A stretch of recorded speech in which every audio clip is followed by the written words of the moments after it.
আমরা ইতিমধ্যে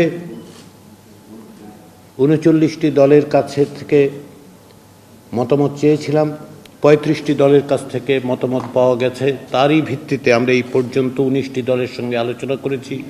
আজকে গণ অধিকার পরিষদের সঙ্গে যে আলোচনা, সেটি হচ্ছে ২০তম দলের সঙ্গে। আমাদের লক্ষ্য একটাই, এক অর্থে যে প্রচেষ্টায় আপনারা ছিলেন, যে প্রচেষ্টায় বাংলাদেশের মানুষ ছিল, এক অর্থে ৫৩ বছর ধরে বাংলাদেশের মানুষ যে গণতান্ত্রিক আকাঙ্ক্ষাকে ধারণ করেছে, সেই আকাঙ্ক্ষাকে যেন বাস্তবায়ন করা যায়, তার পথ উন্মুক্ত করা যায়, যেন আমরা সকলে মিলে সম্মিলিতভাবে একটি গণতান্ত্রিক রাষ্ট্র প্রতিষ্ঠা করতে পারি, তারই অংশ হিসেবে এই আলোচনা। শুধুমাত্র সংস্কার কমিশনের প্রতিবেদন বা সংস্কার কমিশনের মতামত, সংস্কার কমিশনের সুপারিশই যথেষ্ট নয়। সকল রাজনৈতিক শক্তির, গণতান্ত্রিক শক্তিগুলোর জনমানুষের ঐক্যের মধ্য দিয়েই কেবলমাত্র আমরা বাংলাদেশকে একটি নতুন বাংলাদেশের দিকে অগ্রসর করতে পারব।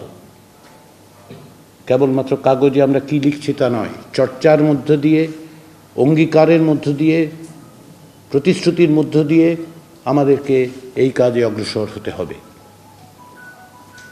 আমরা সেই প্রচেষ্টায় সকলে আছি। ব্রেকফাস্ট, টিফিন কিংবা স্ন্যাক টাইমে মজাদার আয়োজন মানে অল টাইম ব্রেড। আপনারা ২০১৮ সাল থেকে যে সংগ্রামের মধ্যে আছেন, যে লড়াইয়ের মধ্যে আছেন, তারই ধারাবাহিকতায় হচ্ছে এই সংস্কার, এই সংস্কারের প্রচেষ্টা। ফলে আপনাদের কাছ থেকে যে সহযোগিতা আমরা পেয়েছি, আপনারা যে ভূমিকা পালন করেছেন, দল হিসেবে দল প্রতিষ্ঠার পর থেকে গণ অধিকার পরিষদ যে ভূমিকা পালন করেছে, তার জন্য ধন্যবাদ, তার জন্য কৃতজ্ঞতা। আজকের এই আলোচনার মধ্য দিয়ে কেবলমাত্র আলোচনার টেবিলেই সব কিছু শেষ হবে আমরা তো মনে করি না। সকলের প্রচেষ্টা অব্যাহত রাখতে হবে রাজপথে, সকলের প্রচেষ্টা অব্যাহত রাখতে হবে আমাদের চর্চায়, আমাদের ঐক্যে, এবং সকলের সম্মিলিতভাবে একটি জাতীয় সনদ তৈরি করার চেষ্টা করতে হবে।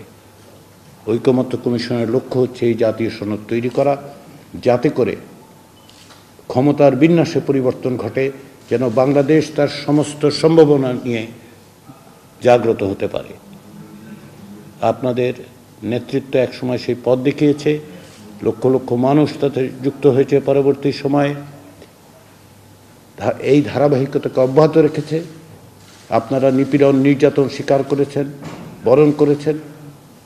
বাংলাদেশের মানুষ তরুণদের নেতৃত্বে প্রাণ দিয়ে যে সম্ভাবনা তৈরি করেছে, আসুন আমরা সকলে মিলে সেই সম্ভাবনাকে বাস্তবায়নের পথে অগ্রসর করি।